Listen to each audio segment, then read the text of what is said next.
kita belajar, lebih baik kita berdoa tentang agama masing-masing. Berdoa dimulai.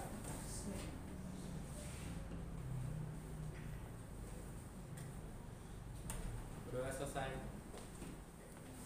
Nah, oke ya. Gimana kabarnya nih? Gimana? Baik, rasanya gimana? Ini Senin pagi nih, Senin awal minggu ya, kan? Rasanya gimana? Males kah, ngantuk kah, atau bosan? Tadi pagi sih. Tadi pagi males. Kenapa males? Belum mandi. Bercanda kali di gua itu. Kan udah mandi sorry kan? Kali Oh, udah mandi. Oke, semua pada udah mandi. Kalau gimana suasana kalau hari ini? Semangat. Nggak tidur ya? Oh tidur. Oke. Bang kita? Katanya nggak nih? Katanya gimana? Biasa aja. Oke, nggak apa-apa ya. Biasanya semangat ya. Pagi sama dia nih gimana? Semangat. Ngantuk ya. Tapi mau belajar ya. Oke. Nah, oke, sebelum mulai belajar, tolong diperiksa sekitar kolong kalian ada sampah enggak? Kalau ada dibuang. Enggak, jangan ini jangan sampah. Sampah. Oke. Dan gue nih. Ada enggak sampah? Aman? Oke. Berarti udah bersih kelas ya. Oke. Kalau bersih aman ya, bisa mulai belajar. Bersih. Oh, bersih. Oke. Oke. Sekarang siap-siap dulu ya. Semua udah siap belajar? Udah. Oke, siap-siap dulu ya. Aprianda. Ada Aprianda? Oke, Alam. Ada Pak. Oke, Ana. Saya Pak. Kira. Saya. Aurel. Karen. Saya Pak. Diwa. Bintang. Hadir Pak. Karen. Pati. Dina. Dia. Yofi. Justin. Kanaya. Karim. Luna. Karen. Nanang. Insan. Fakir. Ada Fakir. Oke, ada Reza. Ada Reza. Izin. Zikri. Nadia. Izin. Izin. Pakai. Ai. Bukan dengan izin satu. Nazwa. Reza sakit jangan. Tadi kamu bilang izin. Izin satu. Salah dong. Izin ke dokter ya. Izin ke dokter aja. Nizar. Ada Nizar? Nizar? Alfa. Oke. Putra. Putra izin. Putra izin. Bakal. Hadir Pak. Rea. Sama. Sakit. Sama sakit. Saskil. Saskil itu enggak. Saskil nama. Dia izin. Izin. Banyak ya. Surya. Oke. Samsul. Izin Pak. Izin. Siva. Tara. Nah ini cukup banyak ya. Ini yang izin sama yang sakit ya. Jadi tentang jaga kesehatan ya. Karena sekarang itu baru hujan harus dilemparkan kesehatan semuanya. Tetap semangat buat ini aktivitas yang sebelum puasa ya. Oke. Nah pada hari ini kita akan melanjutkan pertemuan sebelumnya ya. Karena minggu lalu kita membahas tentang kaitan antara jalur perdagangan Selat Malaka dengan budaya maritim kita, budaya Bari, tradisi Bari. Nah, mungkin lanjutannya sekarang ya. Seperti sebelumnya, tujuan belajar kita kali ini adalah untuk menganalisis. Nah, menganalisis kaitan jalur perdagangan dengan budaya maritim dan masuknya agama Hindu, kerajaan Hindu serta pengaruhnya. Ya, jadi diharapkan nanti kita bisa dapat menganalisis agama budaya Hindu budaya di Nusantara. Kita proyeksikan dalam dua karya bisnis buat publikasi digital. Ini ya. Kita sudah dulu ya. Jadi dari minggu lalu itu paparannya adalah kita bisa lihat kalau karena kita tuh punya tradisi bahari yang sangat kaya dari jenis perahu, pencaharian, ya, cara hidup masyarakat, jenis-jenis kapal dan perdagangan itu luar biasa. Artinya adalah kita sebuah bangsa yang besar, ya pada masa awal kita jadi jalur perdagangan internasional juga dari Tiongkok, dari India, orang-orang dari bangsa asing ketemu di sini. Ya, lanjutannya. Jalur mitra pada batu besar tadi kita belajar dari sejarah. Nah, masuk kita ke isi materi kita kali ini. Nah, karena tadi kita sudah masuk kaitan antara jalur perdagangan internasional dengan budaya bahari kita, ini sedikit banyak mempengaruhi cara hidup kita, budaya kita, gitu kan. Nah, selama ini nanti ada masuknya agama baru, yaitu agama Hindu dan Buddha. Ada beberapa teori, ya, siapa sih pembawanya? Jadi secara umum ada dua cara, ada secara aktif dan secara pasif. Aktif di sini kita sebagai namanya teori arus balik. Yang kedua itu pasif, ada 4 kasta atau 4 golongan. Orang-orang yang 4 kelompok orang atau 4 kelompok masyarakat yang diduga membawa masuk agama Hindu ke Nusantara. Masing-masing teori ini semua ada pendukungnya, kelebihan dan kekurangannya. Nah, di sini disampaikan kurang lebih kalau teori arus balik ini sejumlah orang kita tuh diundang atau datang ke sana ke India untuk belajar, datang menyebarkan. Ini polanya bakal berulang juga nanti di masa Islam. Banyak orang-orang atau ulama yang dari Nusantara datang ke Timur Tengah, ke Arab dan belajar, kembali ke Indonesia sebagai ilmu balik juga, atau juga mengundang, gitu. Mubalik datang ke sini. Nah, mubalik itu apa? Mubalik itu, nah seperti itu.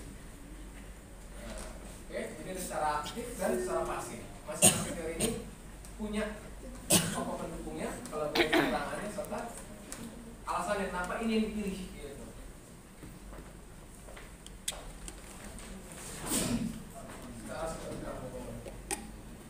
Nah ini ya secara sederhana peta konsep. Jadi ada teorinya, ada teori Brahmana, Satria, Vaishya, Sudra dan arus balik.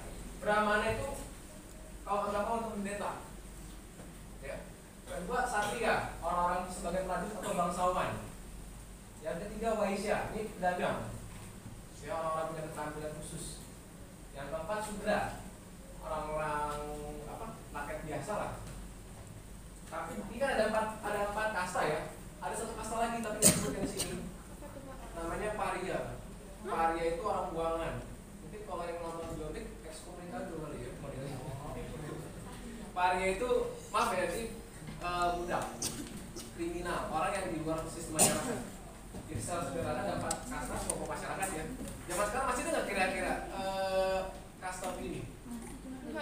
Masih tapi nggak dipakai. Contohnya gimana?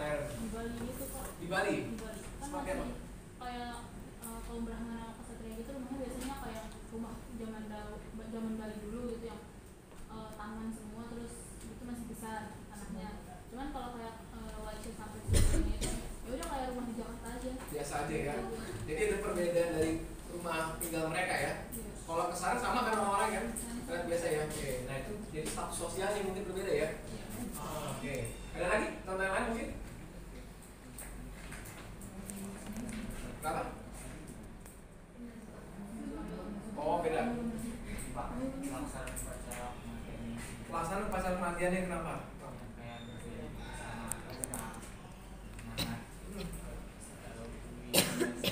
Waisya, beda kasta, beda tingkatan upacara atau kemandiriannya ya. Oke, ini mirip juga dan sama kayak orang-orang di Toraja ya, ketika dia memang dari keluarga bangsawan terpandang itu upacara gitu loh kan. Kemarin kan ritual acara panjang kan, nyembeli kerbau yang hakim semiliaran, terus pakai baju adat, makan besar, udah gitu harus mahat apa sih tebing ya, mahat tebing, udah gitu nanti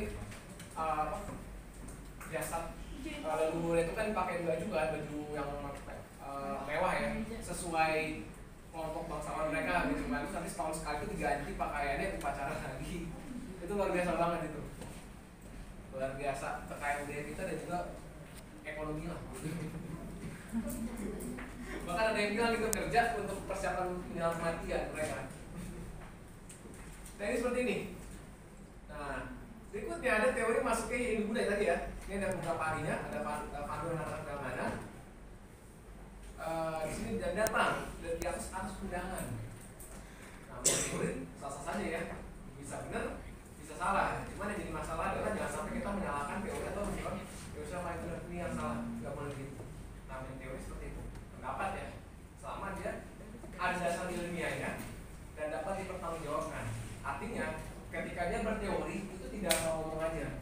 Kan sosial media banyak ya, orang sembarangan ngomong apa gitu kan, ngomong ini ngomong itu, tapi ketika ditanya bagaimana pembuktiannya, mereka nggak bisa, malah nyerang balik yang nanya. Nah ini kan nggak benar kan gitu kan, bikin perpecahan lah. Tapi kalau kalian sekalian Twitter ya, Facebook atau apa seperti itu, apalagi bilang tahun politik di tahun depan, wah udah heran dan udah ada yang coblos belum tahun depan? Iya, udah mulai belum. Alam belum. Oh belum. Oh masih 15. 14. Hah? 15. Kalau udah. Itu udah sudah. Udah. Oke, ini ya kalau diakhiri lebih aware lagi lah. Kurang lebih ya data di mana? Satria. Ini katanya dibilang kelanjutan perang tinggalkan India, ada pun sampai ke wilayah Indonesia. Jadi kalau Satria itu bilang teori invasi. Meskipun perlu dikaji ulang ya, perlu lebih lanjut lah. Intinya ketika ada teori seperti ini, kita tidak bisa membaca itu salah, tapi perlu pengkajian yang lebih lanjut. Sebuah teori itu bisa berdiri di atas teori yang sebelumnya. Baik ya.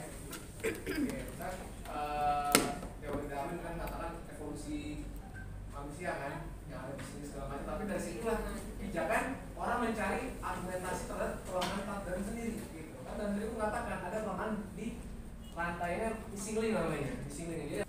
Berikutnya ada slide tadi ya, dikatakan datang ke India, belajar, pulang, nyebarin agama seperti itu. Islam juga sama seperti itu nanti. Namanya agama ya masih disebarkan gitu. Saya beberapa referensi memang ambil dari buku paket Erlangga juga dan juga dari agama sumber internet. Nanti ada linknya di akhir, bisa kalian bisa akses secara mandiri juga. Itu tadi di teori Hindu. Berikutnya di Buddha kita namanya tuh, kalau tadi kan ada 4 kelompok ya kalau Hindu kan. Kalau di Buddha namanya Dharma-duta. Dharma-duta itu orang yang menyebarkan agama Buddha. Mungkin kalau lihat itu kayak biksu mungkin ya, seperti itu. Jadi mereka nyebarin. Mereka belajar ke India. Apa sih? Gue kenapa dah? Jol, gue gak bisa jol. Sama Dharma-duta tadi itu menyebarkan agama Buddha di dunia. Nah ini jalurnya ini. Ya, kalau kita bisa lihat di sini, ini dari India ya. Nanti dikenal daerah-daerahnya nih muncul di sini dari ajaran Siddhartha Gautama ya, sebelum masih awal-awal masih ya sih dibaca agama. Ini nanti ke Tiongkok, ke Tibet ya, ke India, pokoknya Nusantara. Penyebaran agama itu secara masif terjadi. Itu sama juga seperti agama Islam, agama Nasrani ya, dan agama lain. Ada penyebaran secara masif, ada kelompok-kelompoknya, ada orang-orang yang bertanggung jawab dan menyebarkan hal tersebut. Jadi ketika sampai ke kita, sampai ke mana-mana itu semua ada jalurnya ini. Awal-awal dia penyebaran pertama ke India, sekitar India bagian selatan, ya bagian selatan sampai ke arah utara. Kemudian nanti itu terbagi lagi jadi beberapa aliran. Aliran ini kalau di sini, kalau di dan bahkan jejaknya itu sampai ke Nusantara, ini aliran Mahayana sampai ke daerah mana kira-kira nih? Dulunya makanan yang pakai Palembang, puasa ya? Puasa ya maaf. Ini Palembang. Nah di Palembang tadi bahkan sampai ke, itu katakan sampai ke daerah Sulawesi Selatan dan Jawa Timur dengan apa? Penemuan arca atau patung Buddha dari perunggu. Seperti itu. Jadi kita perlu berarti ya ada masuk agamanya orang yang beragama itu atau membawa ajarannya, jadi beda nih. Misalnya pedagang agama Buddha kalau ditemukan abad kedua, ini bisa jadi memang ada urusannya dengan sana atau ada pedagang. Berarti orang yang beragama Buddha masuk ke Nusantara. kalau nanti abad ke-4, ke-5 kan muncul nanti kerajaan kan, dan sudah ada masyarakatnya, komunitasnya. Jadi kalau dibilang masuk bisa jadi sebelum abad 2 Masehi. Tapi kalau sudah muncul dalam bentuk kerajaan, ini pada abad 4, 5 Masehi tadi kerajaan kita ya contohnya. Sama kayak orang tadi Islam nanti ya, seperti itu masuknya itu apa yang membawa dan seperti apa cirinya. Nah sampai sini ada pertanyaan nggak untuk teori Hindu dan Budanya? Ada yang masih bingung? Ada? Saya mau tanyakan silakan. Ya silakan Jovi. Kata Bapak tadi bilang penyebar utama agama Buddha itu kan di India. Nah sumbernya itu dari mana Pak? Ya sumber utamanya memang dari India juga. Ya itu nanti kalau agama Buddha itu bisa kita bakal ketik agama Buddha itu pasti terkait sama namanya tokoh Siddhartha Gautama. Nah Siddhartha Gautama itu dia pangeran dari kerajaan saya lupa namanya apa? Dia putra raja bangsawan. Cuman karena kalau berbagi kisahnya itu dia hidup dalam kemewahan. Dia punya anak, dia punya istri gitu. Pokoknya pewaris tata rajanya, tata bapaknya gitu kan. Satu ketika dia di balkon kali ya, di balkon atau teras dia melihat kok orang-orang di sekitar dia tuh di luar tembok istana tuh masyarakatnya hidupnya menderita. Dia makan enak semua ada disiapin, ya kan, pakai mewah, makanan enak, tempat tidur yang segala macam. Tapi beda sama rakyat-rakyat di luar. Dan dia ngerasa kok beda gitu, kok saya bisa mereka beda gitu. Makanya dia terlalu meninggalkan segala kenikmatan tadi. Dia pergi dari istana tadi ninggalin tatanya, keluarganya untuk apa ya, mencari semacam pencerahan gitu. Makanya nanti Siddhartha Gautama tadi dikenal sebagai orang yang mendapatkan pencerahan. Jadi dia menyadari satu hal itu kan, kalau mau hidup itu ya kalau apa ya, kalau dulu ya, kalau kayak kosong adalah isi kosong seperti itu. Jadi semacam kayak filosofi bagaimana memandang hidup. Akhirnya tercerahkan, kemudian dia sampai ke bawah pohon besar, tapi pohon Bodhigaya, Bodhigaya. Disitulah dia menyebarkan ajarannya ke orang, ke masyarakat. Masyarakat mendekat sama dia, belajar sama dia. Dia nanti mengajarkan jalan 8 jalan kebenaran, maksud Astafida namanya, seperti itu. Jadi Buddha sendiri ada 3 kitab ya, Pitaka namanya. Mungkin kalau yang familiar, kisah Karasakti tahu? Pernah nonton nggak? Monkey Magic atau Monkey King? Itu udah banyak versinya itu. Ada pernah nonton nggak? Pernah. Ya kan itu kan perjalanan biksu ya, sama beberapa menit ke barat buat ngambil kitab suci gitu kan. Kalau kita pakainya itu barat itu kemana gitu kan? Kali tempat berkumpul para dewa seperti itu di perjalanannya. Mereka sambil jalan yang dari agama, terus di beberapa episode diceritakan itu kisah atau masa lalunya si Buddha Gautama atau Siddhartha Gautama tadi. Itu Jom. Cukup jelas kan? Oke. Jadi memang awal dari India tadi menyebar dia sekarang India diskusinya. Sama seperti agama Islam dari Arab ya, dia menyebar juga. Ada lagi? Silakan. Sebelum kita masuk ke tema tugas kelompok. Ada? Ada. Kalau nggak ada kita langsung lanjut ya. Hah? Artinya penyebaran agamanya itu cuma di daerah Asia. Paling banyak memang di Asia, karena pertama itu ada larangan ya, kalau Brahmana itu dia tidak boleh bepergian naik kapal. Emang nggak boleh gitu. Tapi itu nyebrang pulau gimana? Hah? Nah itu kok bisa sih Pak dia nyebrang laut gitu kan? Nah nanti ini ada beragam teori kan, ada yang bilang Waisya juga, ada yang mengatakan sudah ada Ksatria. Nah nanti tugas kalian nih. Nah teori mana sih yang sesuai gitu? Saatnya jam kedua dimulai. It's time to begin the second Nah lesson. ini nanti kaitannya sama tugas diskusi kelompok kita nih, gitu kan? Nah gini, jadi saya udah buatkan LKPD-nya di Google Form. Nanti kan diskusi ya, kenapa Justin? Jadi silakan diskusi, silakan kumpul sama kelompok jalur Pak Marin. Ya silakan kumpul sama teman-teman dulu. Nanti kita bagi pembagian ini ya. Silakan kumpul.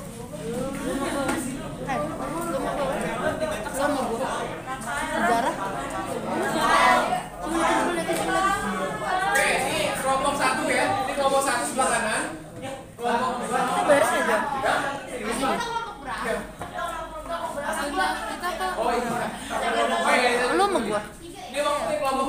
gua siapa lagi? Nah, dari sini Aku. dari kepala sini kayu manis.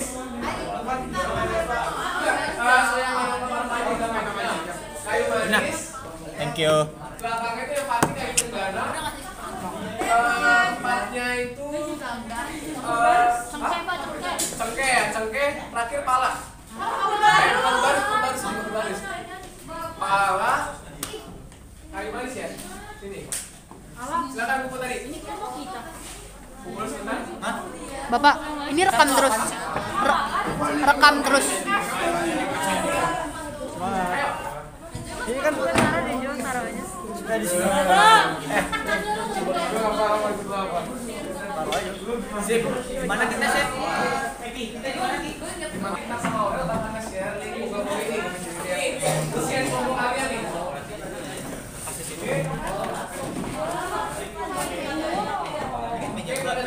Sip-sipan kelihatan sih. Jadi pilih isian Google Form tadi, kalian tembusin nama kalian, kelasnya, ya. Memang diskusi kelompok. Terus siapa lagi? Nanti Ini masing-masing kita kelompok. individu ngirimin isi ini. Terus kelompok itu. Nanti ada 4 pertanyaan. Yang pertama itu siapa pencetus teori tersebut? Yang kedua, kelebihan teori tersebut. Yang ketiga, kelemahan teori tersebut. Belum di.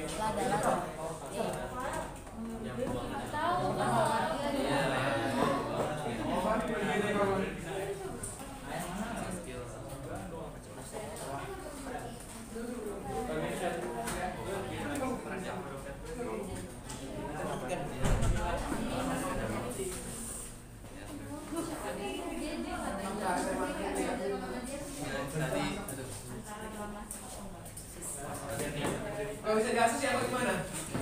Untuk permission Pak. Pakai linknya yang habis Isis ya? Bukan Pak. Yang bawah pencet share yang di atas. Oh, saya ini sorry. Biasanya Saya langsung yang link itu, nah cover link.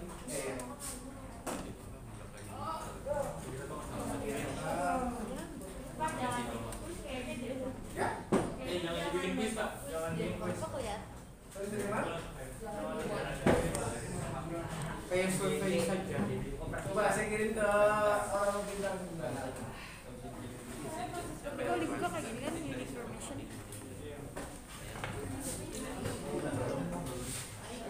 Coba bisa nggak? Dari awal coba. Kalau nggak bisa juga, kamu kan bisa saya ngisi. Bisa diakses? Bisa nggak diakses? Belum. Agak. Ini nggak salah. Ini yang kepotong Pak. Bapak langsung aja ke pencet slash ya Pak? Apa? Langsung aja ke pencet slashnya Bapak. Yang sebelah hijau. Itu ada lagi kan? Kayak bawa itu yang kedua nih, orang apa? Gak ada slashnya. Udah. Bisa. Anda perlu Ini izin. apa? Anda perlu izin. Maju dikit. Action.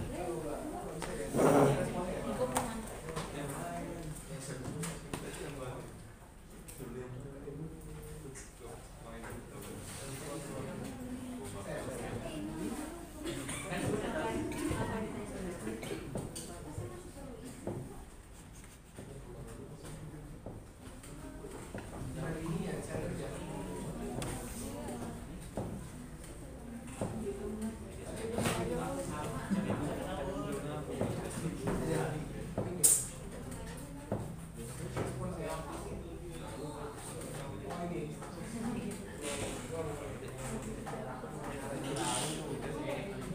Oh ini resmi ya?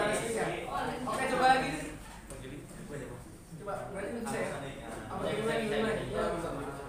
Coba udah saya buka resmi gitu bisa nggak? Bisa. Oke. Silakan kalian cari tahu dari internet sumbernya apa aja. Nanti tuliskan di situ masing-masing dari kalian yang di kelompok.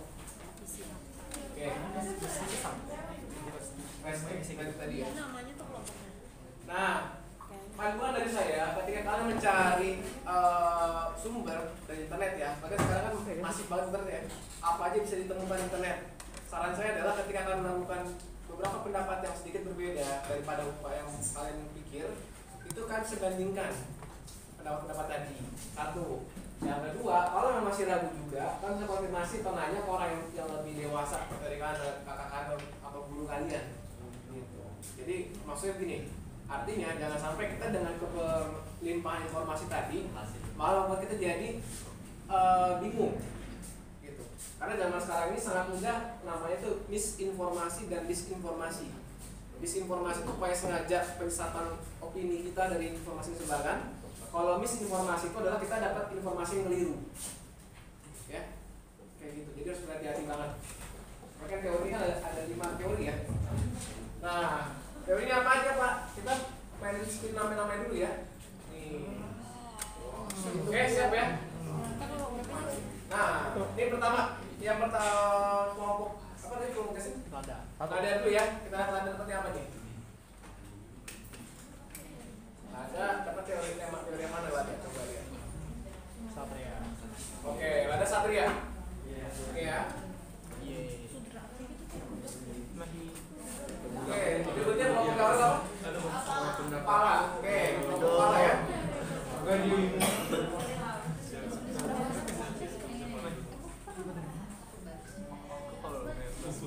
Harus balik.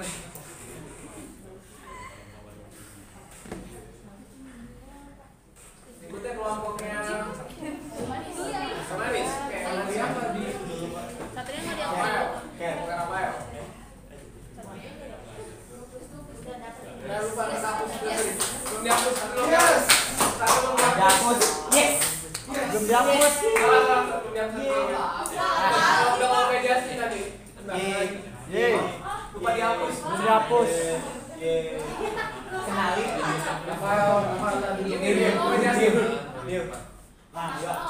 Nasional sama harus balik sama.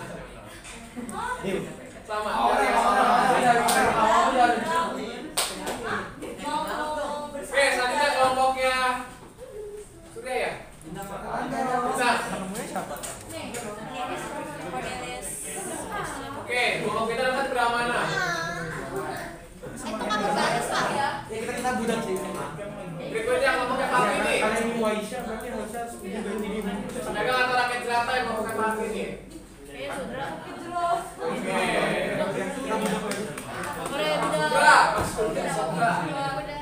Berarti terakhir ya, kelompok Rara dan kelompok Waisya. Oke, silakan masing-masing kelompok cari terkait dengan tema yang didapat tadi spinnya. Dikasih waktu harus sudah. Google Form, isi Google Form. Ini pati saya.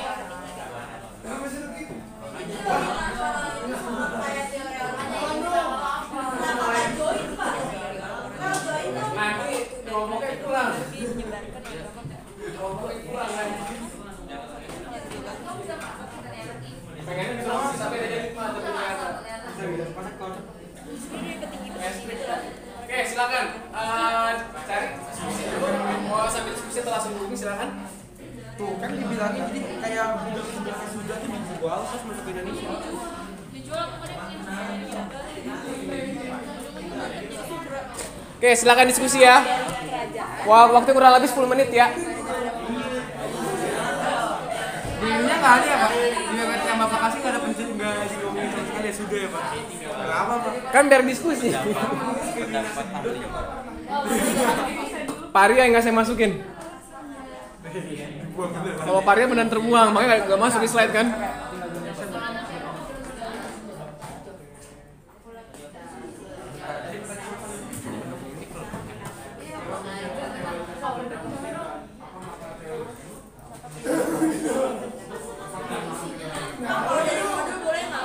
Boleh? Modul boleh. Yang penting sumber apapun yang kalian gunakan itu bisa kalian pertanggungjawabkan. Misalnya ada linknya gitu.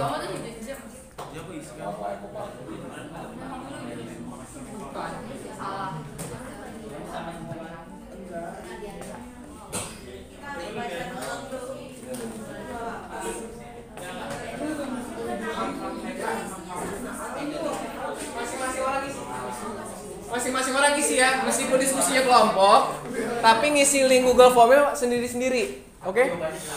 Iya boleh, karena kelompok, nggak apa-apa. Iya. Jadi diskusi sama-sama tapi ngisi masing-masing. Gitu. Nanti setelah kalian mengisi Google Form-nya kan sampaikan masing-masing perwakilan itu menyampaikan hal menarik apa yang ditemukan. Apa yang kalian peroleh dari pencarian informasi tadi. Silakan.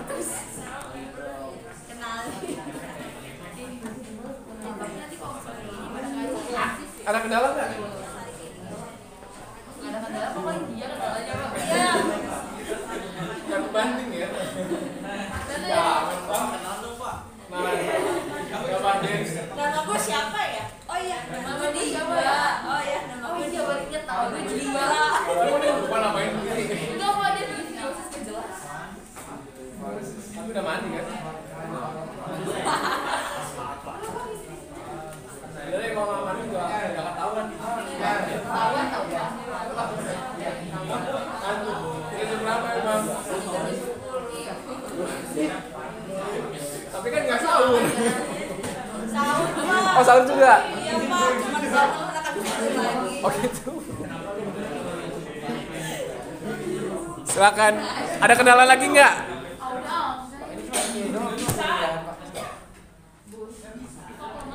Ininya harus dari bapak sumbernya. Kalau saya cuma ngambil dari satu terus saya salin semuanya. Nggak apa-apa. Kalau gini, kalau cuma satu sumber, minimal kan sudah baca-baca beberapa sumber lain. Jadi bisa baca-baca sumber yang lain. Nah itu boleh.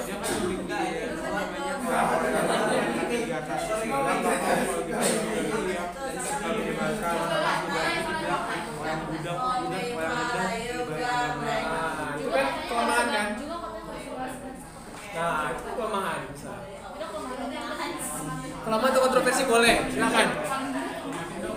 Gak bisa bahasa. Ada kendala? Enggak? Nang? Kata pelajar juga kan. Bisa salah satu dari kalian Bukan kata pelajar. Golongan atau MVP nih kata ya? ya kata.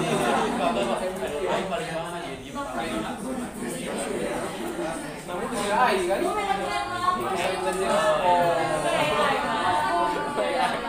Salah ya? Banyak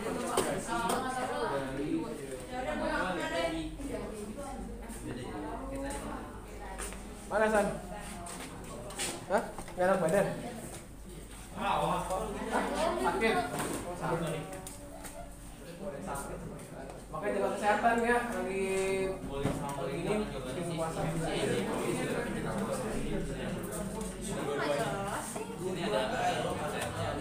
Sudah? Sudah selesai belum? Sudah?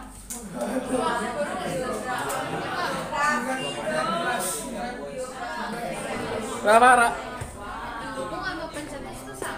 Pendukung itu pencet orang-orang yang menciptakan teori itu bisa. Bisa ya. Satu orang yang Bisa beberapa orang dalam satu teori. Oke, Pak. Makasih, Pak. Iya. Ya namanya teori kan ya. Jadi sini kita bisa nemuin.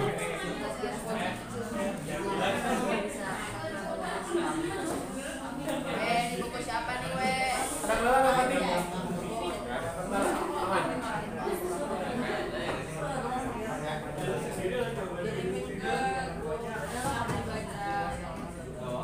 Kalau kita bisa diskusi juga ya. Sudah? Apa? Kan diskusi kelompok. Bahasa gimana bahasa Amerikanya? Saya jawabannya Kan ada bilang nggak ada. enggak, maksudnya ngerti gak sih? Oh, kalau kelebihannya beda-beda gitu namanya. Tadi kan. Kalau beda lah. Apa ini diskusi kelompok Pak? Diskusi kelompok itu biar satu banyak kepala dan satu pikirannya.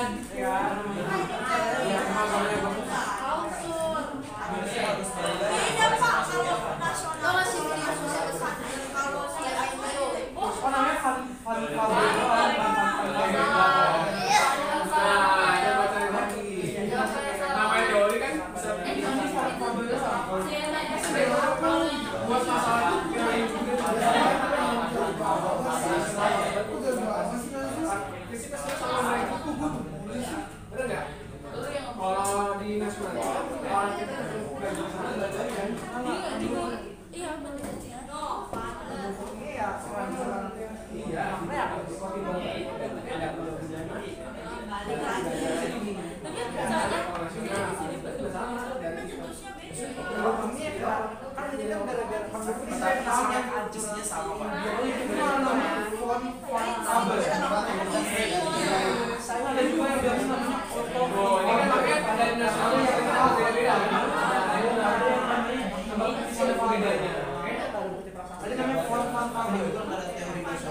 Bapak, ini nama orang yang pencetusnya banyak banget gimana? Ya ambil berapa aja. Ada Von Faber, ada yang namanya Von Faber, ada yang Van Faber aja. Van Faber aja Pak. Iya. Van Faber. Kalau gini gue mesti kita pustaka. Jangan di spam dong. Dispen. Di spam. Kan udah ya. Kemarin ya. Sudah? Sudah? Sudah belum? Sudah? Kalau sudah, kita coba dengan presentasi teman-teman ini. Yang sudah siapa? Udah. Biar kita bisa dapat konklusinya, kesimpulan dari ragam teori yang ada ini. Nasional, arus balik, Waisya, Sudra, Brahmana, Satria. 6 teori yang berbeda ya, atau 6 sudut pandang berbeda, tapi bakal ada satu kesimpulan nanti. Sudah? Sudah?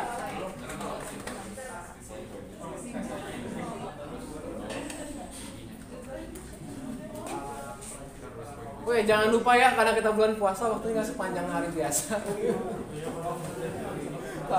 Takutnya lagi terus. Sudah?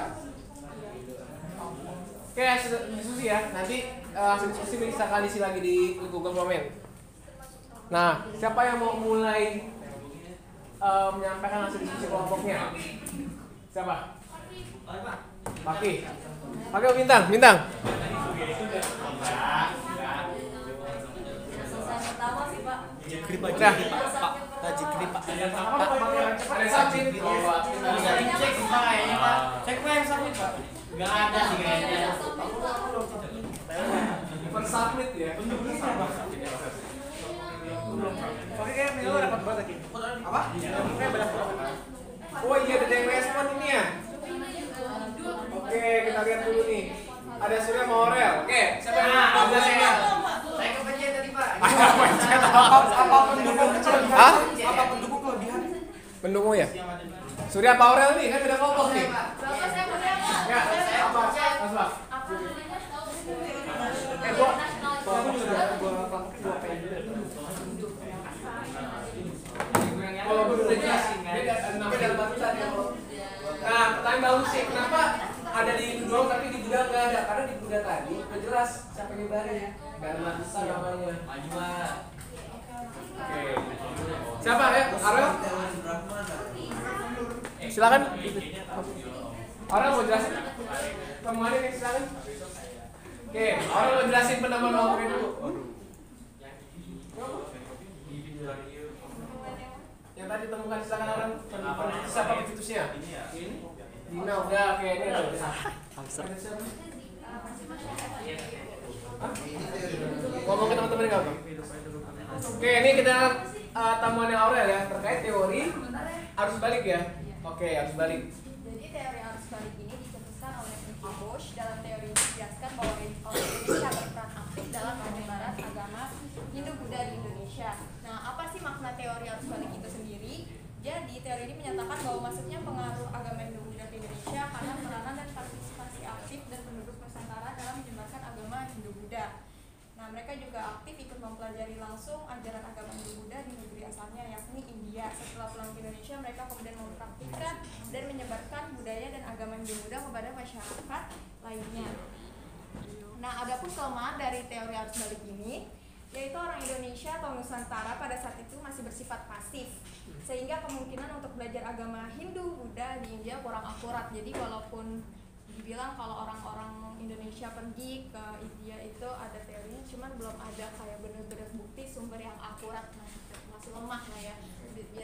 Seperti yang dibilang Pak Faisal bahwa teori itu nggak ada yang salah, jadi setiap orang bebas untuk. Makasih Aurel. Ya.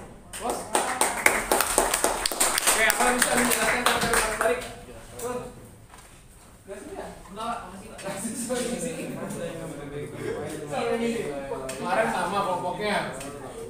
Dina sama, Fans ini kelompok udah. Ada yang lain? Yo, Belum. Kalian waktu itu habis nanti nih. Ada lagi nggak yang langsung perwakilan? Langsung aja sampaikan kita nemuin ini gitu. Nanti kita konklusi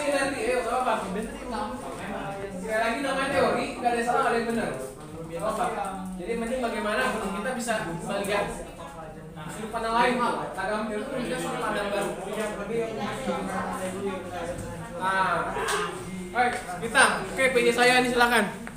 Yang maju PJ saya semua nih. Silakan Bintang. Bintang. Aku pengen ngumpulin tapi enggak apa-apa ya Bintang. Ngeri. Sakit jangan lupa. Silakan. Ini sih serem banget. Nah, untuk penyetus teori apa tadi Mana? C Van der. Nah, itu untuk makna teorinya itu teori perubahan adalah teori yang menegaskan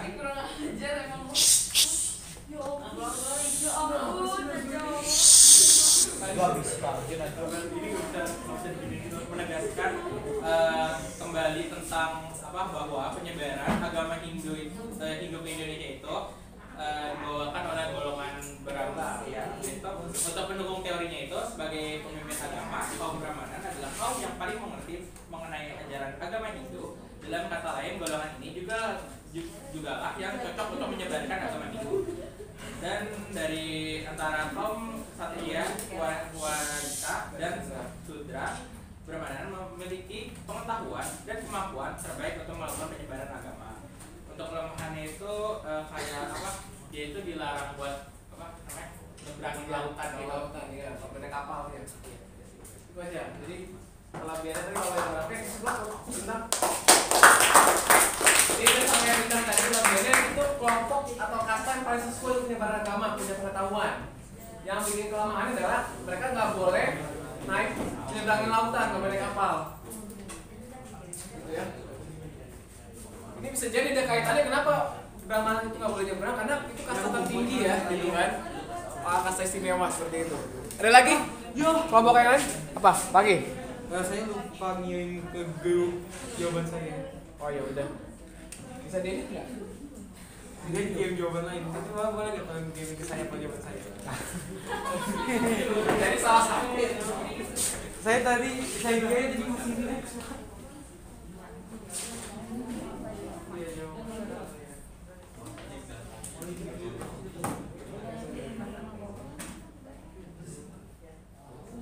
Individual.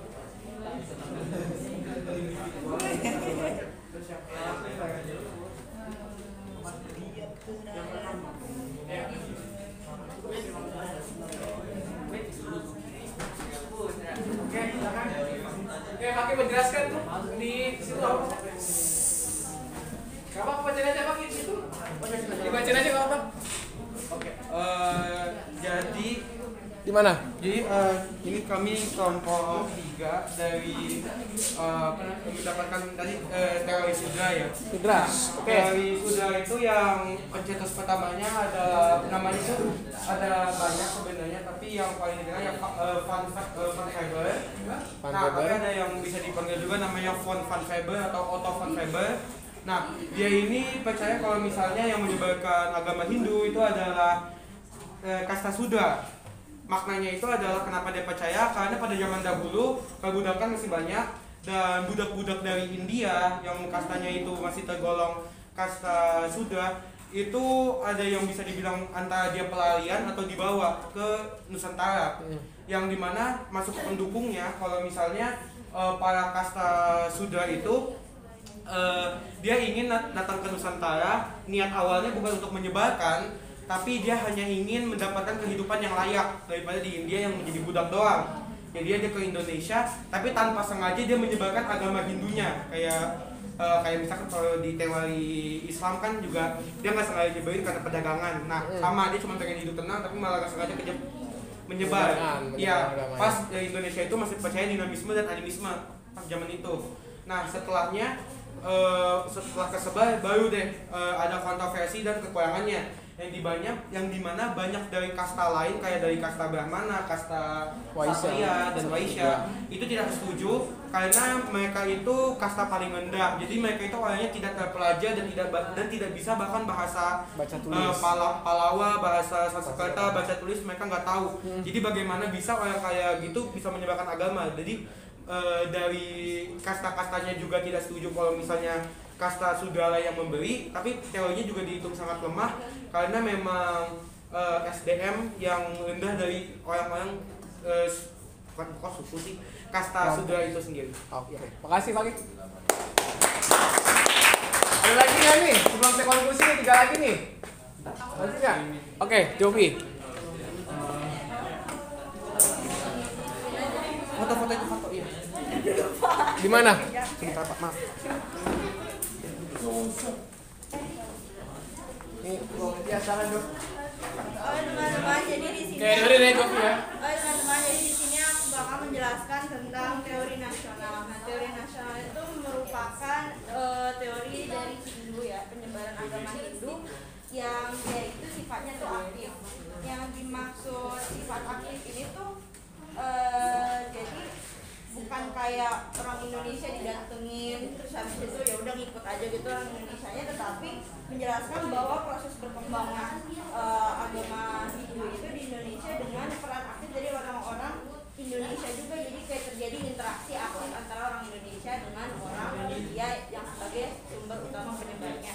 Nah ini pencetusnya ini dari Van Bers. Ada beberapa yang bilang kalau teori arus balik sama teori nasional ini tuh mirip. Sebenarnya prinsipnya memang mirip, tetapi pencetusnya beda.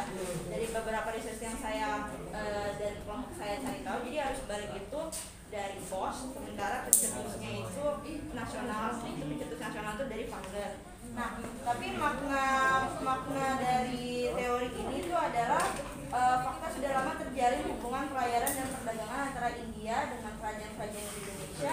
Hubungan sudah ada sejak lama dan menimbulkan hubungan timbal balik dari antara keduanya. Jadi yang saya bilang tadi, interaksi secara aktif. Nah, pendukung teori ini ada fakta-fakta dari segi politis yang mendatangkan kaum Brahmana untuk memimpin upacara-upacara agama Hindu dan mendapatkan legitimasi atas kekuasaannya. Dari segi ekonomi, melakukan perdagangan waktu, rakyat melayani tujuan untuk menjaga keseimbangan hubungan baik dan membawa masuknya perkembangan agama kebudayaan. Terus yang selanjutnya adalah kelemahan dari teori ini, bahwa belum ada bukti kayak bukti yang kuat. Jadi teori nasional ini tidak mempunyai bukti yang kuat karena pada waktu itu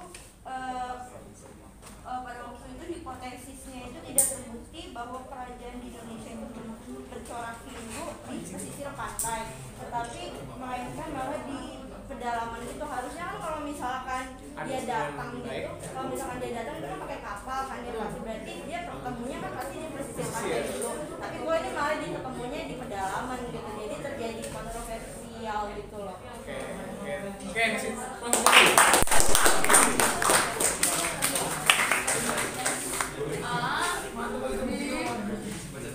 ada lagi nggak udah ya? Cukup. Ayo, dua lagi ya, lanjut. Sulama. Ayo. Kalau udah dulu punya selamat. Iya.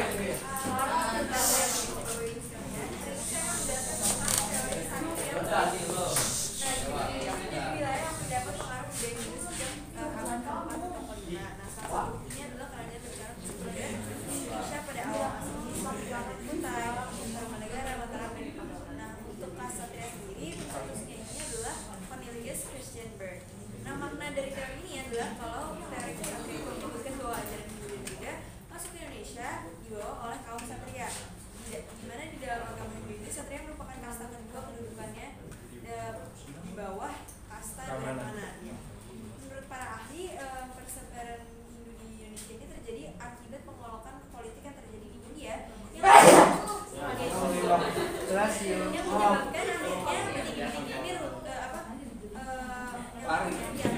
dan melarikan diri dari kerajaan-kerajaan India ke Nusantara. Nah, penguasaan kaum kemudian melarikan diri ke berbagai wilayah asal Indonesia dan kemudian membentuk komunitas kecil. Dari situlah pengaruh dan budaya Hindu mulai berkembang. Nah, kelebihan dari teori ini adalah teori ini didukung oleh Profesor D.J.L. Mons yang menyebutkan bahwa memang pada abad ke-44 sampai 6 Masehi kerap terjadinya kekalahan perang oleh kaum ksatria yang sedang marah terjadinya pengolongan politik, di mana kekalahan ksatria ini membuat mereka melarikan diri dan akhirnya ke Nusantara. Juga menurut C.C. Bird atau yang mencetuskan teori ini, bahwa kepala suku di Indonesia masih banyak yang menjanjikan hadiah yang besar apabila ksatria asal ini mampu menyelesaikan masalah kekuasaan antar suku. Nah, selain itu yang tadi yang profesornya juga berpendapat bahwa para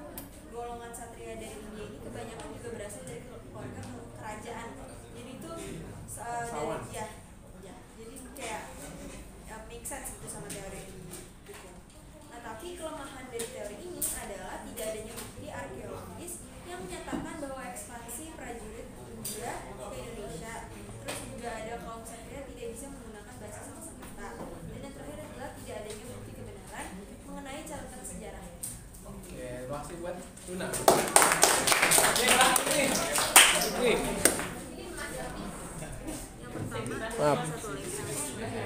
Apa? Silakan, Sik.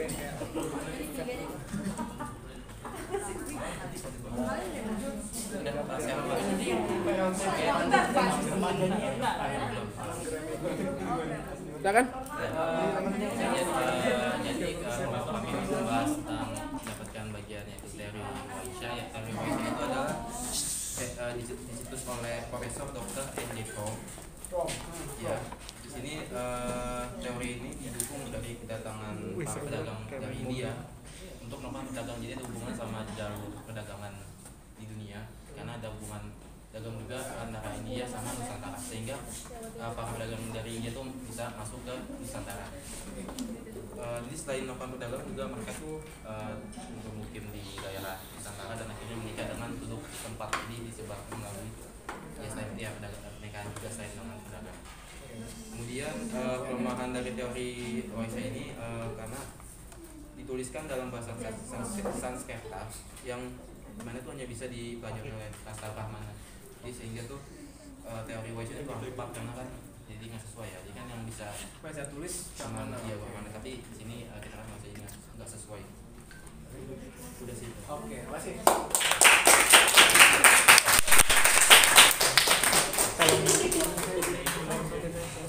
Oke, jadi kita udah dengar semua ya, ada Waisya, ada Brahmana. Saatnya jam ketiga dimulai.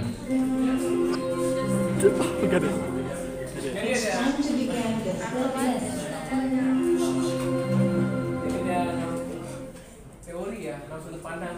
Ada Brahmana, Satria, Waisya, Sudra, arus balik nasional ya. Masing-masing teori tadi semua punya kelebihan ya kan, pendukungnya. Tadi misalnya Brahmana tadi mereka bisa baca tulis huruf Pallava bahasa Sanskerta, jadi berhak menyebarkan. Kalau mana mereka nggak bisa nyebrang laut, ya kan? Jadi kalau yang masalah tadi Satria, mereka itu bangsawan kasta kedua setelah Brahmana, tapi kelemahan adalah mereka nggak bisa baca tulis dan tidak ada bukti arkeologisnya. Yang ketiga tadi teori Waisya tadi kan sudah ada hubungan dagang, tapi lagi-lagi yang bisa baca tulis lagi-lagi orang Brahmana lagi kan kelemahannya. Terakhir sudah tadi itu orang-orang yang melarikan diri dari dia ke Nusantara, nggak sengaja menyebarkan agamanya. Tapi lagi-lagi dibahas karena itu kasar rendah, nggak mungkin bisa bawa agama gitu loh, menjalankan agama. Terakhir ada arus balik ya, dimana kalau kita yang aktif datang ke India belajar pulang menyebarkan. Nasional tadi sudah ada hubungan yang erat antara Tiongkok, dengan India dengan Nusantara, tapi belum ada lagi-lagi itu semua kebentur bukti arkeologis kan, benar nggak? Nah ini suatu pelajaran bagi kita ketika kita menghadapi beragam hal yang berbeda, sudut pandang berbeda gitu kan. Sekali lagi namanya teori itu tidak ada yang benar dan tidak ada yang salah, gitu. Semua ada dasarnya, semua ada penyangganya gitu. Jadi saran saya ketika kita menghadapi banyak perbedaan itu jangan sampai jadi sebuah perpecahan gitu. Sekali lagi itu kan teori tidak saling melemahkan, hanya berusaha mencari melengkapi apa yang pernah teori tersebut. Jadi 6 teori tadi kita mencari titik temunya. Apa titik temunya? Bahwa agama Hindu dan maupun Buddha itu bisa tersebar melalui sebuah hubungan, entah kelompok manapun yang membawa, entah Brahmana, Waisya, Sudra, atau mungkin Satria atau mungkin yang lain, itu sudah tersebar gitu. Ada sebuah hubungan. Hikmah dari kita belajar tentang teori-teori masuknya agama Hindu tadi adalah kita bisa menghargai perbedaan. Perbedaan itu bukan menjadi sebuah halangan. Apalagi kita sejarah buat wanita dengan konteks kekinian, apalagi sekarang nanti mau tahun politik atau mungkin nanti ke depan ada perdebatan di masyarakat, kita termasuk orang-orang yang bisa bilang lebih bijak dalam melihat suatu hal. Ya, harapan saya adalah dari belajar ini kita bisa lebih bijak dalam melihat suatu hal, artinya bisa memisahkan dan mendudukan diri pada hal yang memang relevan gitu. Jadi ketika kita membahas sesuatu, kita fokus ke situ. Jangan sampai ketika kita punya pendapat masa paling benar menyalahkan orang, nggak seperti itu. Itu akan menimbulkan perdebatan yang nggak ada selesainya. Gitu. Dan kalaupun kita mendengarkan pendapat orang yang berbeda pun, oke, kita dengerin aja. Oh, kalau kata Fakih bilang sudah tuh yang benar gitu kan, yang Brahmana, oke gitu kan, dengerin. Seperti itu. Jadi di sini kita bisa saling menghargai pendapat yang berbeda.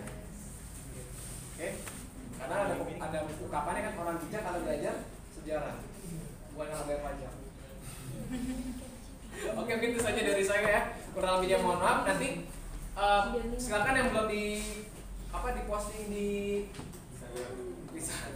Ayo, di Google baru kita Form, post ini. jangan lupa diselesaikan ya. Kasih teman-teman yang masuk juga hari ini supaya mereka tetap belajar. Nanti materi bakal saya share ke media kawan bintang. Ya, kalau saya mohon maaf atas kesalahannya. Wassalamualaikum warahmatullahi wabarakatuh.